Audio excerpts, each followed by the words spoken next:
Welcome to the Land Investing Business Secret Podcast, where each short episode we talk about the strategies, experiences, and the tools to help you launch, grow, and scale your land business. Learn how to find freedom within your own business, find out ways to build consistency in your processes, and hear how other everyday land investors are winning so you can get to the next step closer to building your dream life through your land business.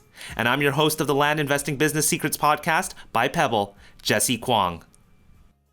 Hey, how's it going? It's Jesse here from the Land Investing Business Secrets Podcast.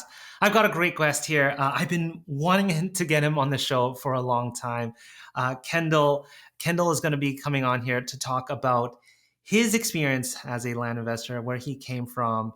He's going to talk about some strategies as well, like, you know, really, if he were to get started. I thought it was incredible to hear some of his house wholesaling experience bleed into the world of land investing. You can hear my voice is kind of gone here. I've had a long chat with him and it was a fun chat. There's a lot of things that we cover in this episode here. I think you're going to enjoy it. Anyways, enjoy the episode.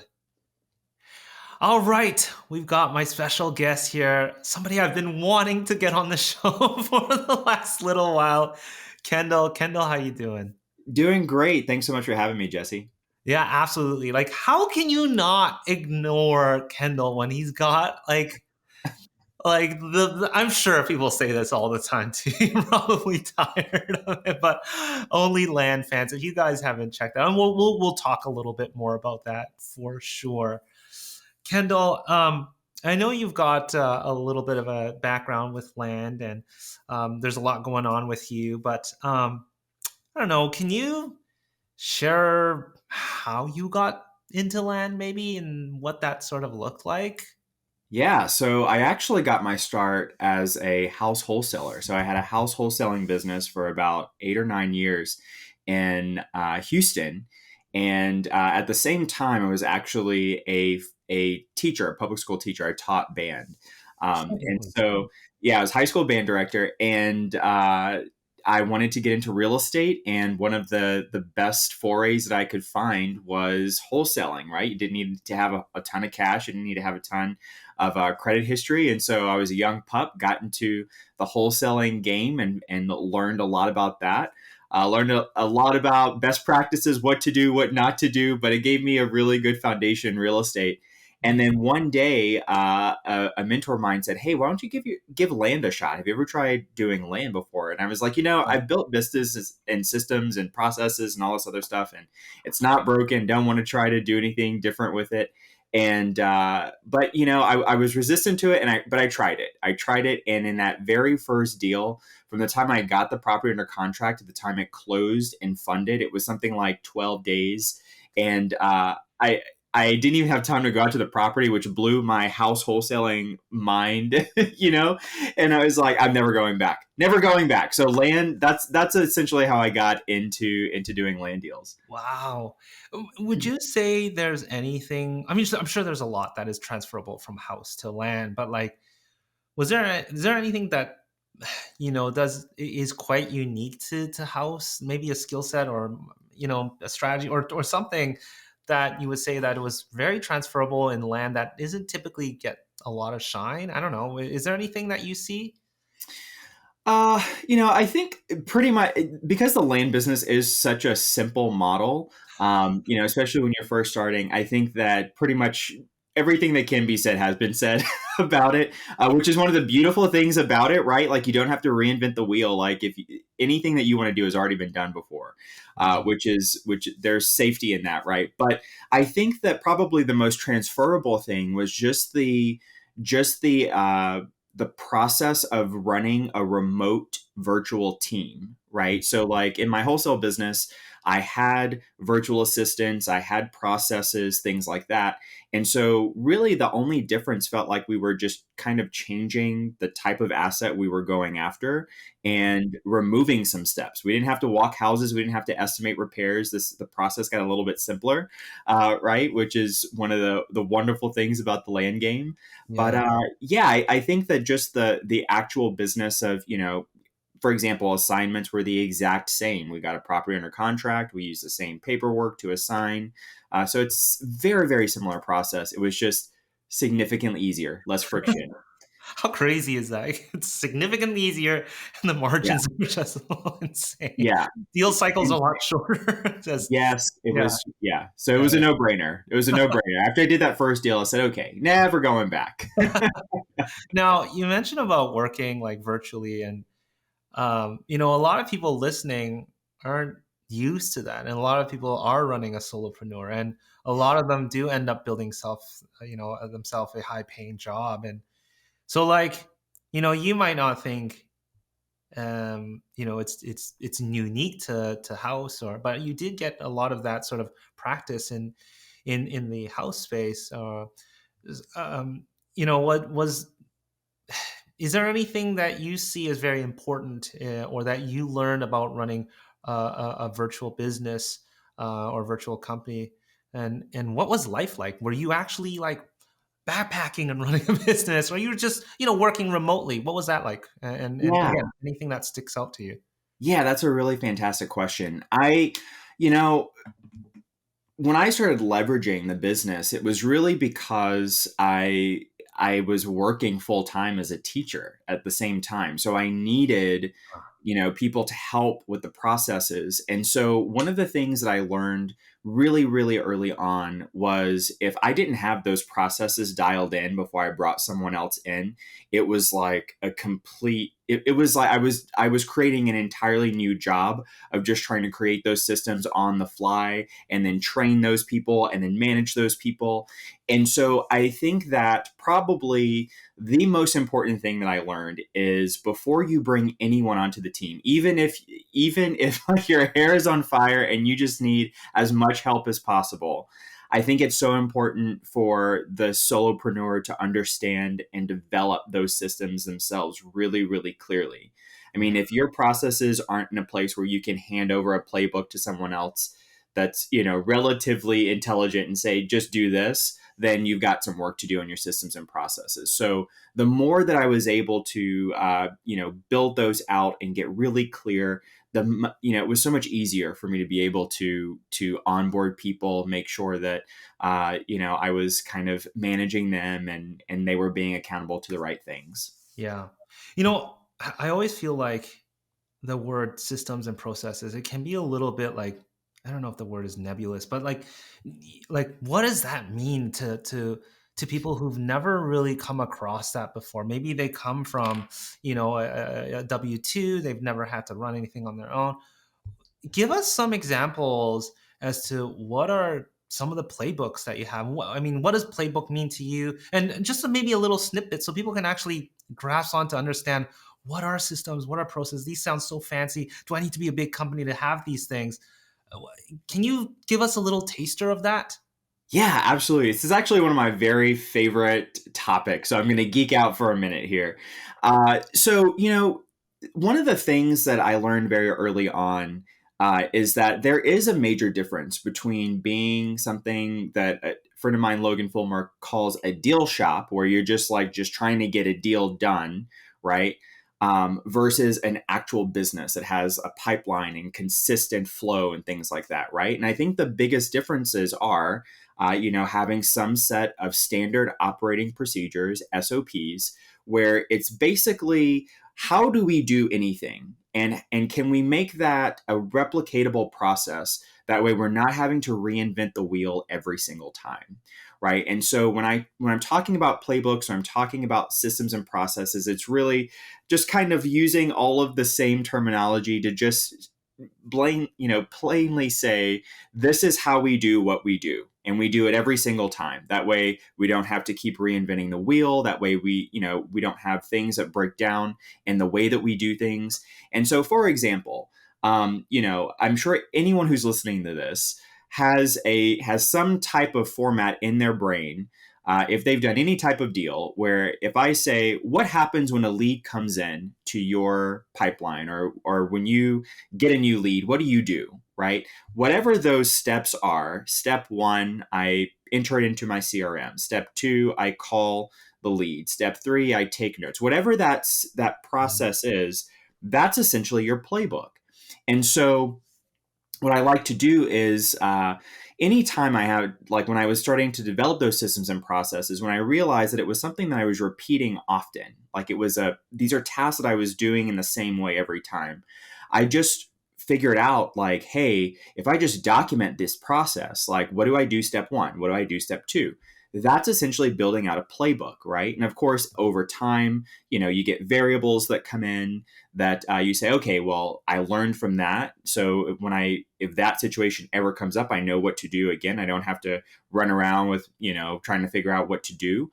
And of course, as you develop along the path of entrepreneurship, you'll figure out how to flesh those processes out. Now we use fancy video playbooks, and but essentially, long story long, a playbook is just a way that you do certain things in your business, and you'll do them every single time that way. That way, everyone knows what to do. If someone is sick, you can bring someone else in. But ultimately, it's a way to ensure that the process is standardized, that it's the same way every time. All right, so Kendall is talking all about processes, building systems, building SOPs and playbooks. These sometimes can be very intimidating terms, but this is really the key to building a scalable business and buying back your time and freeing yourself from building yourself a high-paying job. That's not why we came into real estate investing or land investing.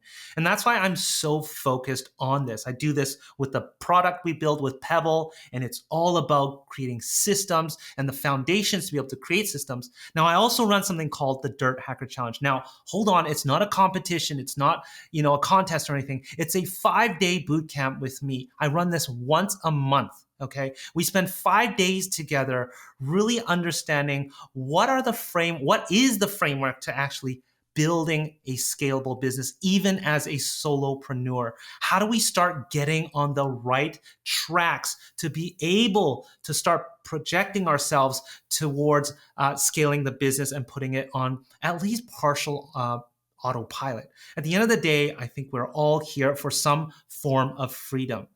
So across these 5 days, we talk about things like building processes. How do we do that? The nitty gritty, the non-sexy things. How do we build task lists and go from that to what I call the camcorder method, and then go from there to actually building a playbooks? How do we maintain playbooks for the team? Because things will change over time.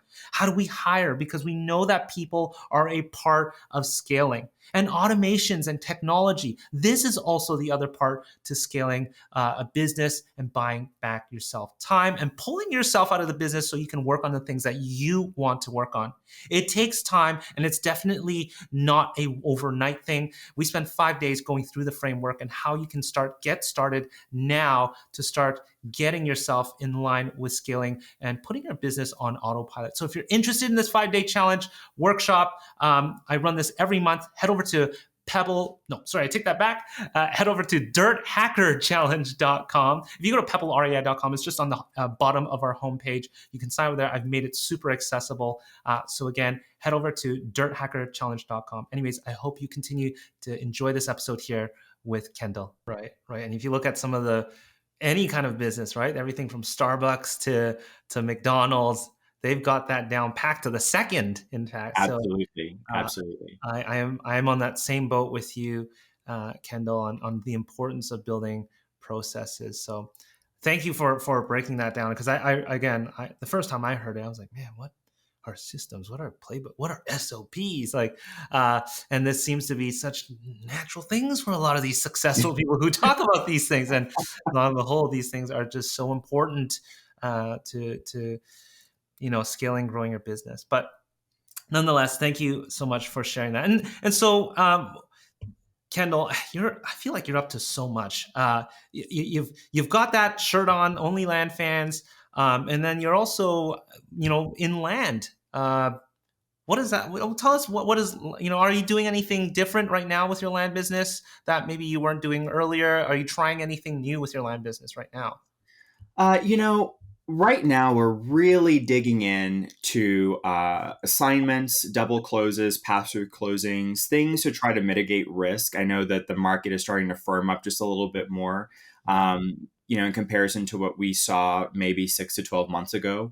But still, I'm still kind of playing it close to the chest. I know a lot of colleagues, a lot of people that we interview on the podcast are kind of doing the same thing as well, as trying to keep that capital that they're putting into these deals at a minimum, and try to keep that ROI a bit higher, especially whenever they're in an uncertain market. And so that's something that we're really leaning into right now is just trying to mitigate our risk a little bit better. So we're not necessarily, using our capital to close on deals and then turn around and flip them. If we can do any type of creative finance or any type of, assignments, double closes, things like that we can leverage the end buyer's capital, then we definitely are leaning into that. So that's kind of where we are in terms of like our approach.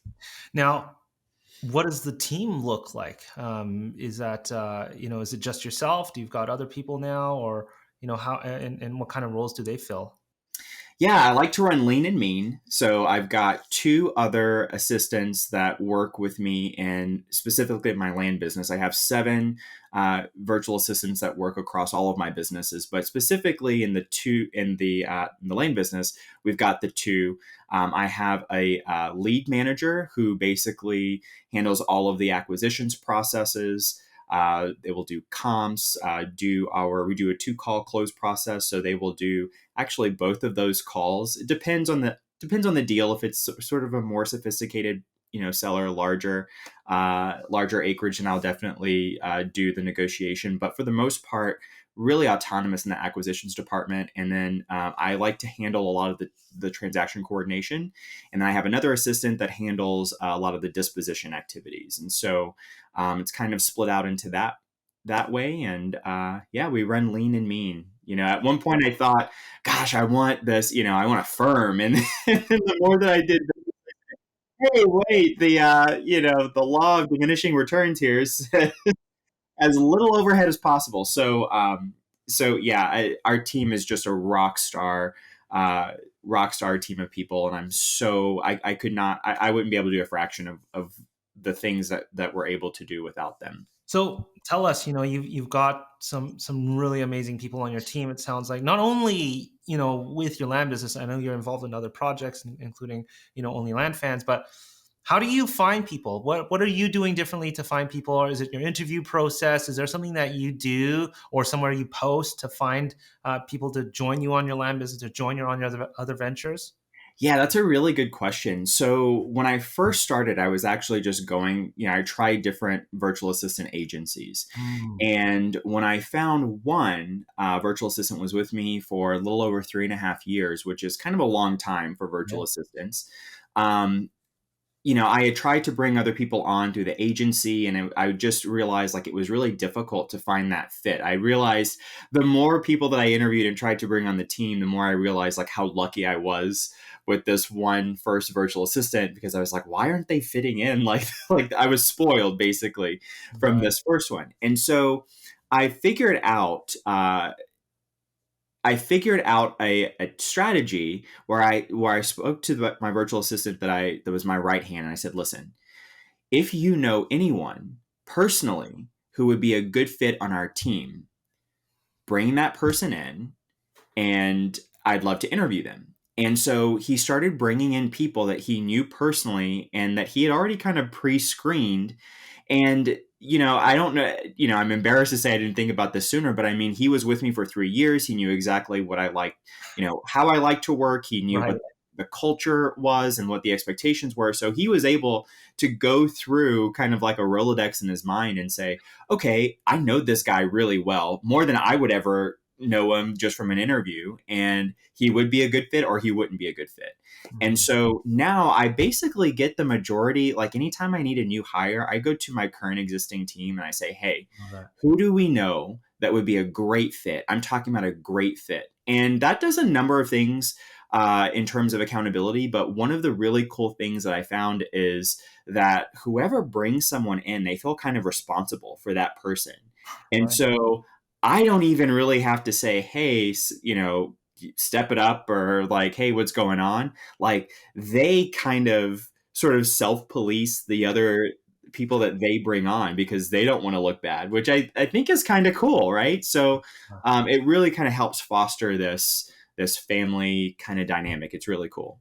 So are most of your team members, well, I guess in your land, they've got specific roles. In your other ventures, are they more sort of a generalist role?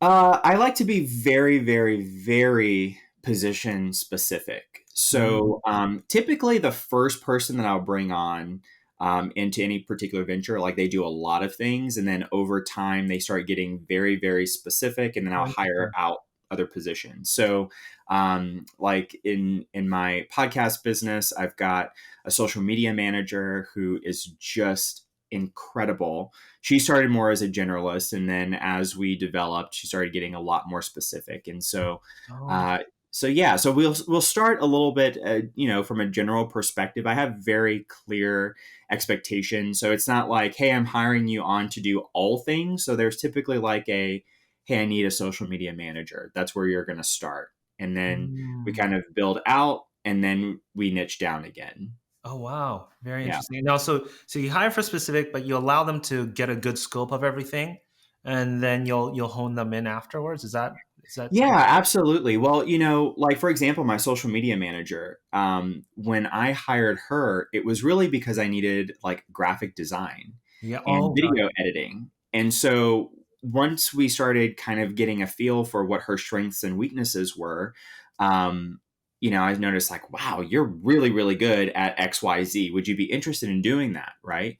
Right. And it's not just trying to align people with their strengths, it's also aligning people with like what lights them up. So, find that zone of genius, and that may take a little bit of time, just kind of letting them get a lay of the land. But I started noticing like she was gravitating towards certain things, and she'd Mm, get really jazzed about talking about certain things. So I was like, would you like to do that? And of course, light bulbs go off, but I think it was just, it gives them an opportunity to be in the lane that they thrive. And so that's also a really big key, is not just putting people where they're strong, but right. also putting people with like what really lights them up, so they're excited to come to work every day. Right, right, right. So you've talked about your podcast business. Now we know that, obviously, and you've got a land business as well.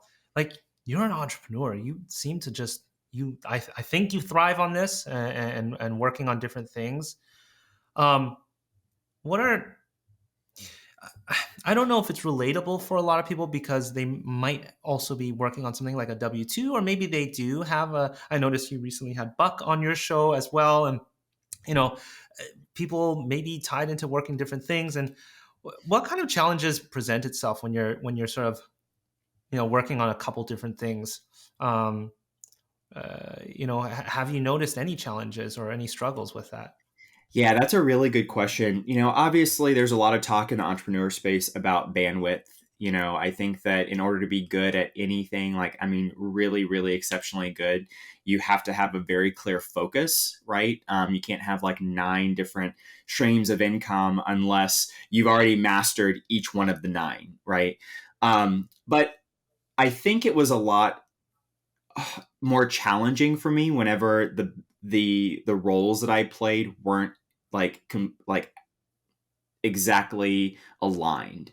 And so what Mm. I mean by that is like, it's a very, very different thing when you are teaching kids how to play instruments versus like running a wholesale house business. Like, there are skills that actually do surprisingly intersect, but it's not, I mean, they're not ancillary businesses at all. Right. Now it's a little bit easier because with the podcast, with the land business, with the coaching business, it's all sort of related, and Yeah. so one sort of grew out of the other, and so that's significantly easier.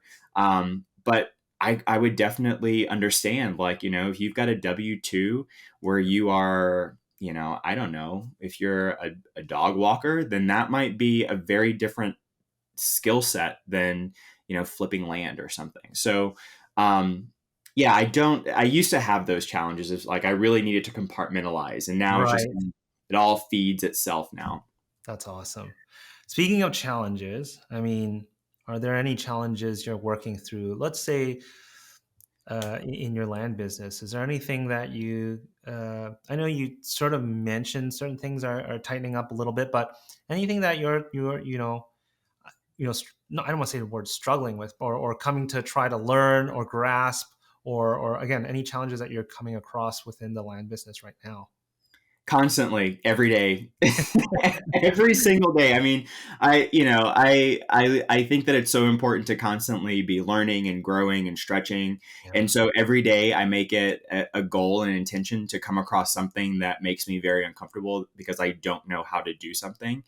Wow. Um, and so, yes, to answer your question, every single day I come across some kind of challenge, like whether it's something as simple as like tech, where I'm like, okay, this is a new tool that I don't know how to use. And I really don't have the patience for that kind of thing. So like, I really have to force myself to sit down and learn something like that.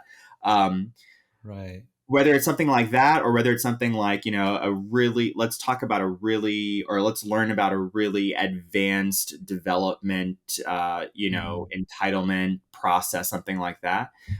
Which also, getting the nuts and bolts of something like that is not really my jam. I'm definitely a visionary, big thinker kind of person. So when we start talking about detail, I'm like, oh gosh, here we go.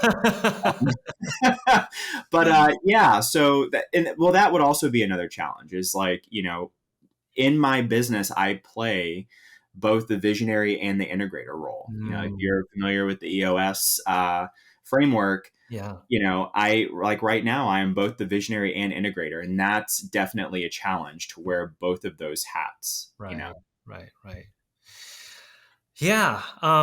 If I were to ask you, if you were to start your land business today, what would the next few months look like to fast track you to success in terms of, yeah, I mean, I'll leave that open ended to you. Like, if somebody's listening and they want to understand, well, how do I get started? What would you do to kind of get started and get a few deals done as quick as possible and continue that momentum? What would you do?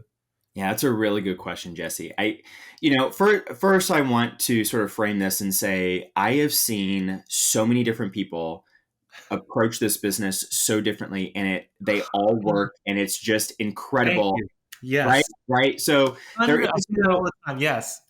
yes, yeah, there is no one right way. Yeah. I think that there are ways that work depending on how you work. Like, what are your strengths and how does your brain work? And then Yeah. go and do those things. It might be inefficient to someone else, but it may make perfect sense for you. So, if it were me and I were just starting, knowing my love for nuts and bolts and nitty gritty details, I think that first of all, I cannot stand, and I'll just say this, I'll put this on record here. I cannot stand dealing with data. Like that, the minute I open up a spreadsheet, I'm like, okay, you have me for about 45 seconds, and then I'm ready to get up and leave. So, so if for me, again, my those propensities, right? I would say definitely outsource your data and outsource your marketing. And what I mean by that is there are some fantastic vendors that handle,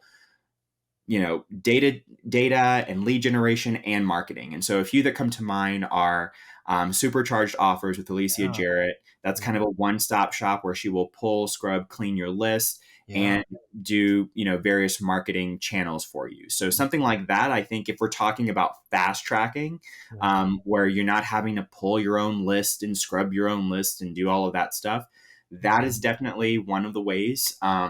I'd also big shout out to Lead Mining Pros, Nicholas Nick.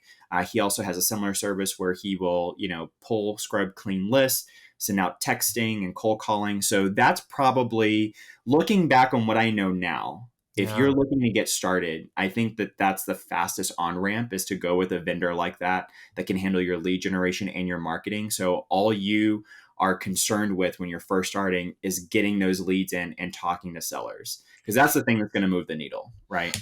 Yeah. Man, you bring up a good point. Now, What if somebody felt a little bit wallet shy? Let's just put it that way. They're not ready to invest in, full on services. And, I know Nick runs a great service over there. And again, Alicia, and they run a great service with supercharged offers. But what if somebody was a little bit, gun shy with that? Is there anything else you would suggest? Yeah, so I do want to give this caveat. I want to do a little bit of coaching here. So I see a lot of people that when they're brand new to the land business, they may have the money to do something like buy a small package of data and marketing, but they're not sure. They don't want to do it because they don't have proof of concept yet. Hmm. That's not really a condition. That's not like they don't have a money shortage. They just don't know if they should spend their money on that. I'm going to go ahead and say, work through the fear and do it. I'm telling you, I Right. mean, you will go through so many things of like, heartache and like tearing your hair out, trying to figure out like Excel and all this other stuff. Just pay the $1,500 or whatever it is, and Yeah.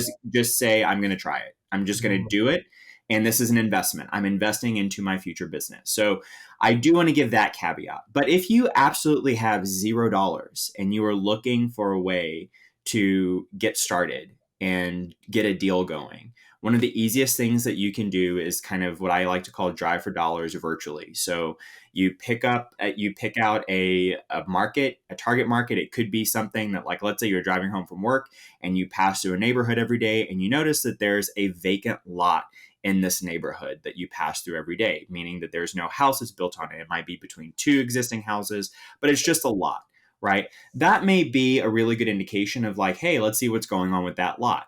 Pull it up on something free like Zillow.com, Redfin, Realtor.com. Pull that neighborhood, and then what you can do is actually search that entire neighborhood for lots that have recently sold. So you can do it by what's listed and what's sold, kind of get like a feel for the market. If you see that there's a pretty good balance between lots that have sold and lots that are for sale, or also you could take a look at like new construction as well. Like, is there new construction activity? So just, search for, in Zillow, I'm trying to think through the filters where if you pick, I like to do all types of properties, just take land out. So Mhm. that way you're seeing condos, you're seeing single family houses, and then look to see like in the filter, the most recent or I guess minimum year built would be like 2023, right? Do something where you're seeing only new constructions. Then you can start seeing like what the demand is in the area Mm. for those lots, right? If you see that it's a pretty decent demand, then what I would do is I would take a look at, you can research who the owner is of any type of property that you see. Just like look at Zillow or look at Google Earth and start picking out those vacant lots. Get the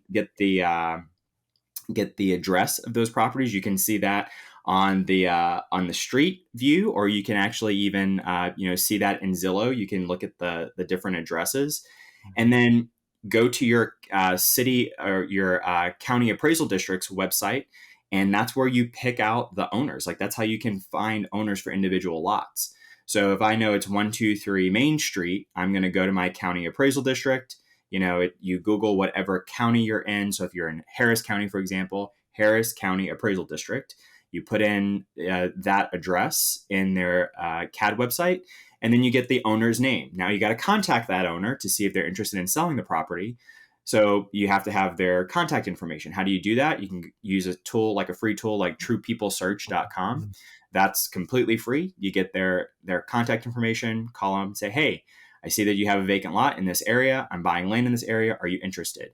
That's how you kind of start finding these deals, right? And we can go into a whole other thing about once you get under contract, how do you sell? But I Sure. think if you're just trying to get started, that's Yeah. how, just start keeping an eye out for like what's vacant and what's, available. I think that probably infill lots move the fastest of all the different land types. So that's why I mentioned, look for vacant lots in neighborhoods that you're driving. Like, just keep an eye open. Like, they're everywhere. They're literally once you start looking for them, you'll be like, oh my gosh, these are everywhere. Yeah. Those are all people that are not using the land. So Right. Right. um, contact them. Yeah, first time I heard, I'm a Canadian, and when I heard infill lots, it made sense to me. We don't have such thing here in Canada. Like every lot is built on, but yeah, when I head down to America, this is quite a common thing. Um, Totally. and, Totally. and I'm assuming, with infill lots and driving for dollars, this is typically not a typical land strategy or your classic land strategy, but must be something that you have transplanted over from your house experience, wholesaling. There you go. Absolutely. And the thing that I love so much about land is when you are driving for dollars in the house space, you kind of have to like figure out Mhm. if the house is vacant or not by like, does it have long grass? Does it look like maybe Ah. someone's not living there? Vacant lots, very clearly see no one's there. Right? So any vacant lot you found, they're all absentee owners, which that's what we're looking for, right? So it's a lot easier, right, from in comparison to the house wholesale game. So driving for dollars. Now, again, I'll just say I would not scale using this model. But Mhm. the question was, how do I just get started and I don't want to spend anything? Yeah. That's how you would start Yeah. finding these kinds of deals and having conversations. The Love it. last little bit that I'll say is about that is, let's say you don't find any deals. Like, let's say everyone you talk to are going to be like, no, I want that property, or I'm not interested in selling, or whatever it is. Like, that's still perfectly okay, because what really moves the needle is having these conversations and starting to get those reps, because you will come across someone. You might have to talk to 99 people, but you will find that one person that says, yes, I'm interested, and you want to be able to at least converse with them and feel confident and secure enough to be able to have that kind of conversation. Yeah, I'm 100% believer in getting your reps in, and that's part of it as well. So I appreciate you mentioning that. I also want to go back really quickly what you mentioned about going through some sort of a coaching or course, whether it's yourself, and I'd love to learn a little bit more about that in a second, or whoever. We mentioned you mentioned it earlier, like you've seen everything work and everything. I always say I've seen everything work and not work. One person might say this works, and somebody says it doesn't work. It's always possible to find it Yeah. working. So Yeah. it's just start, I would say, from somebody from and use that as your benchmark and grow from there. And the possibilities are really endless. But there's a lot of ways you can approach land, like you said. So I also appreciate you mentioning that. Yeah, that's a really good point, Jesse. I know I get this question asked all the time. Yeah. Hey, have you ever worked with so and so, and how's their coaching program, and blah blah blah. Here's the thing. It all works. Like 100%. you said, it all works, right? Yeah. If you work it. But I Yeah. see so many people that say, and it's the same thing with like marketing channels, for example. Mhm. Like, hey, does texting work? Yes, it 100%. does, right? Yes, it does.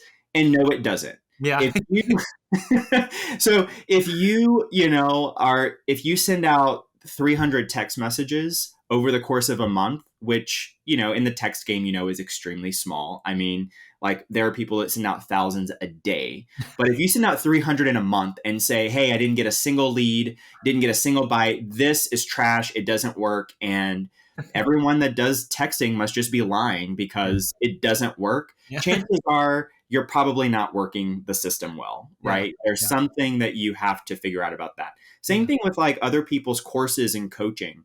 Like, I see so many people that are like, yeah, I did this and it didn't really work. And I said, okay, well, let's walk through that. Well, what did they have you do? And they start laying out the process. And I said, okay, well, did you do it? And they was like, I did everything but this one thing because I thought this was better. And I'm like, well, then how do you know that their process doesn't work? You didn't even really do their process, right? And 100%. so that's the piece that I would say is like, yes, it all works. Yeah. And the other crazy thing about that is like, we've seen, and I'm sure you can attest to this too, Jesse, is like mail, for example. When you're sending mail, like, you may mail one county, the same amount of mail, the same mailer, everything. And 1 month you get 3 deals, and 3 months in a row you get nothing. Yeah. If you base the effectiveness of your mail campaign on one of the months that you get nothing, you'd be Yeah. like, well, mail just doesn't work. And then you would miss out on those 3 deals that Yeah. when the month actually hits, right? So, That's the thing. I think that you have to be consistent. And when you're looking at anything over time where it's like, does this work? You can't base that decision on a snapshot. You have to get enough data, like 6 months of trying something Yeah. consistently before you Yeah. say, okay, maybe this is not for me. Right. So I always look at it as a challenge of like, okay, if this is not working, Yeah. I don't immediately start like ripping it apart and trying to fix it. Like I'm going to test a little bit Yeah. and I may iterate, but I'm not just going to say, hey, I tried texting for 3 weeks and it didn't work. So texting is completely dead to me Yeah. and I need to find something else. Right. Yeah. Yeah.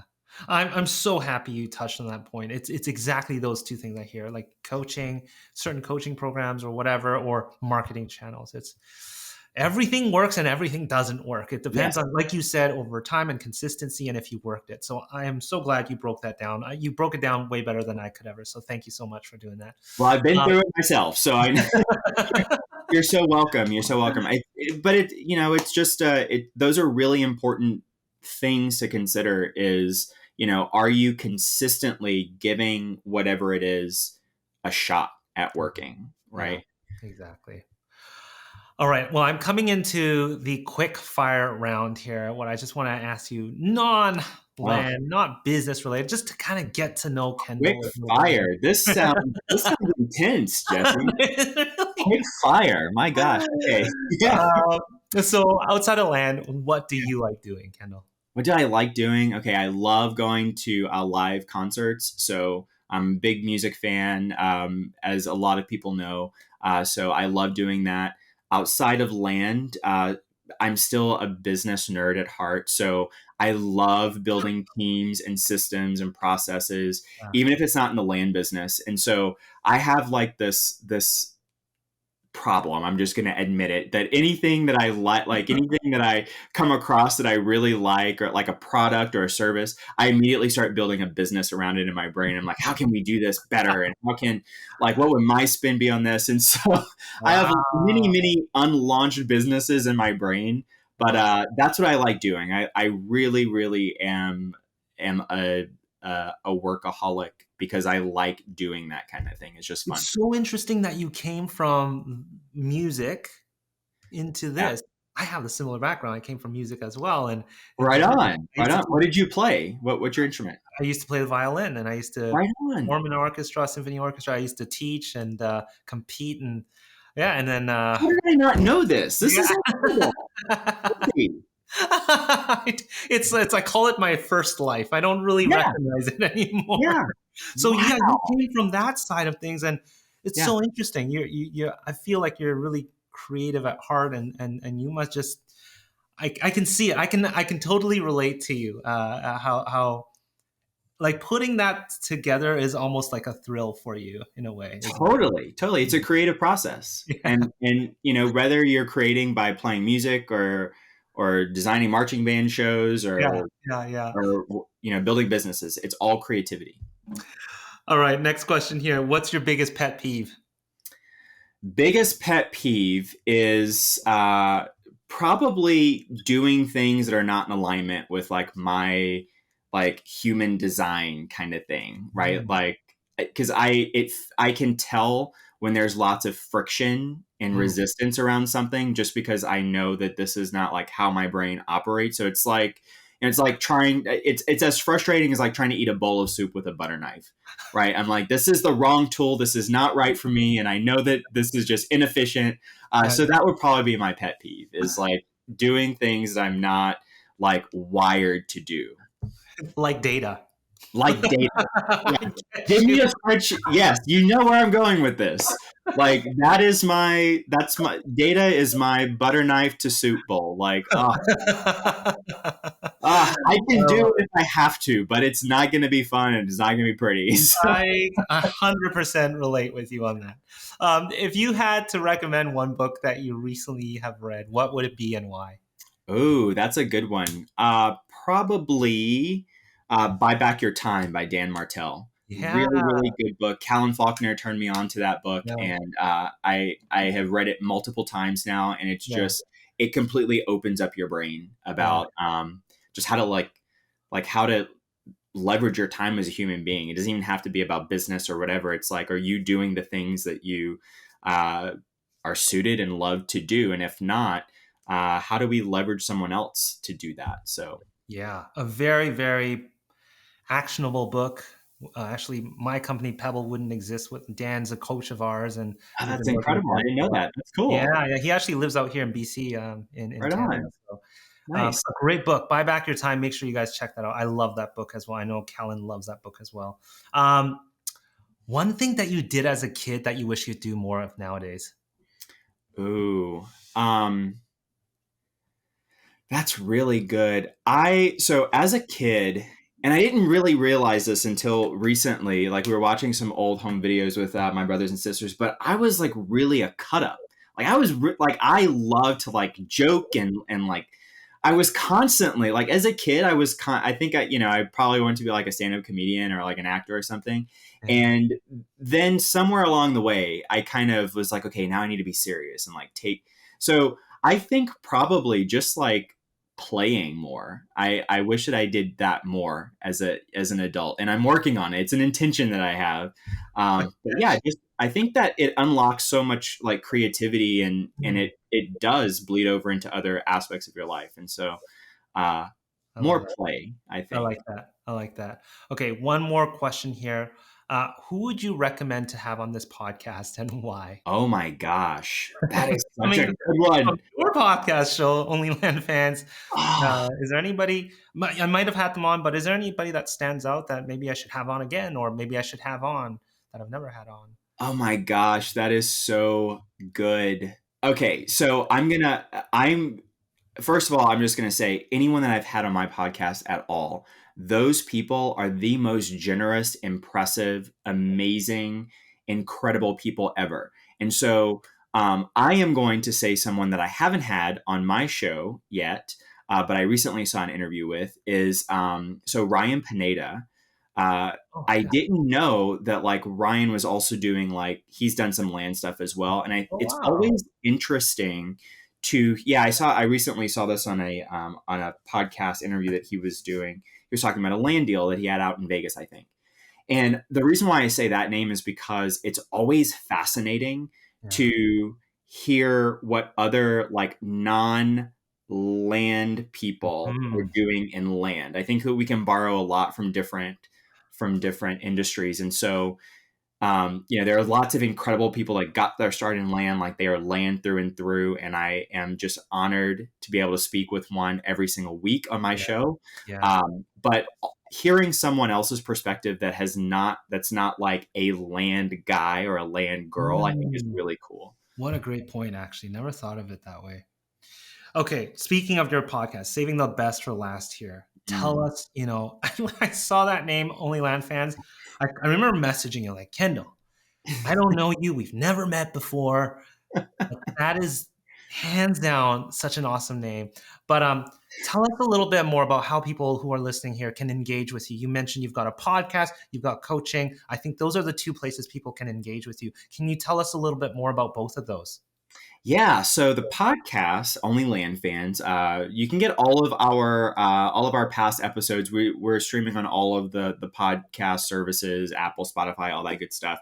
That basically is an interview that I do every single week with a 6 or 7 figure land flipper about how they've built their businesses, start their businesses, grow, Yeah. scale, all that good stuff. And so it's really to kind of get an idea of what it can look like to start and scale, and then we get into like the nuts and bolts of everyone's business model. Like I really like to dig into that. And Mm, so I actually do these podcasts. These are actually recorded live with an audience, like a virtual audience, in a virtual meetup group that I do. So at the end, like a lot of people don't know this that listen to the show and are not a member of my Only Land Fans Facebook group, but there's a Q&A period at the end of each one of those episodes where whoever is joining us live can actually ask questions to the guest. And that some really incredible stuff comes out of that. I bet. We don't share that on the podcast because that's really for our Facebook group members. If you want to join that Facebook group, we'd love to have you. It's just only land fans. You can get links to that group and to our podcast, all the replays, things like that, at onlylandfans.com. So if you're interested in the podcast, come and check us out. We'd love to have you. The more, the merrier. I say land is a party and everyone's invited. So, so we have a good time with it. The coaching program that actually kind of grew from my experience when I was actually wholesaling houses. So there were a lot of like teacher colleagues and friends that I had that when I was, wholesaling houses, they were like, "What are you doing? What is this thing?" And of course, teacher at heart, I'm like, "Let me show you." And so I actually helped a lot of people make thousands of dollars by, like as a side hustle. And so when I got into land and I was doing it full time, I started having people approach me and say, "Hey, can you show me this? Can you teach me this?" And the thing that I realized was like, I am able to leverage my time and reach a lot more people if I create like some type of structured container for that. And so that's how the course came about. I work with people specifically who have done maybe a couple of land deals and they're looking to build systems and processes around their business to get consistent deals. Or maybe it's someone who's done some type of real estate, like fix and flips, rentals, things like that, and they want to add land as an income stream. We build out their businesses that way. So it's really focused on building out a consistent business.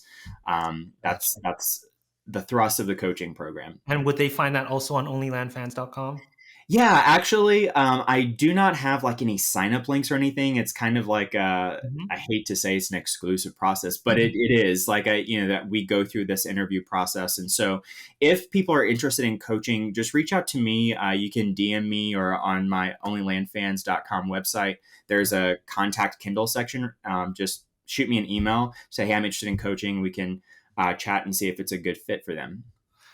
Awesome. Kendall, I'll make sure to include that in the show notes. Thank you so much for coming on to share your story and, for allowing me to learn a little bit more about you. And it's just so cool to hear what you're doing and the things that you're interested in. I can really relate to you. So thank you again very much for all your time for coming on the show here. Yeah, thank you so much for having me. It's been a blast. I've been wanting to get on for quite some time, so I'm glad we got to do that and talk a little bit of music. I want to hear more about this violin background.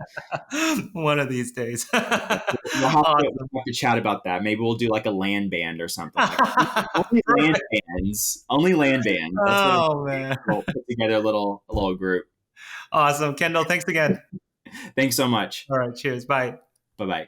Before you stop this episode or hit the next episode, I want to personally thank you for listening to this episode of the Land Investing Business Secrets podcast by Pebble. If you found this helpful, we'd greatly appreciate any awesome reviews and ratings on whichever platform you are listening to this on. And if you have 2 minutes and wanted to step it up even more and help others, feel free to share this in other Facebook groups or pages or any communities, giving others a heads up of the Land Investing Business Secrets podcast or the specific episode that may help them on their land investing journey.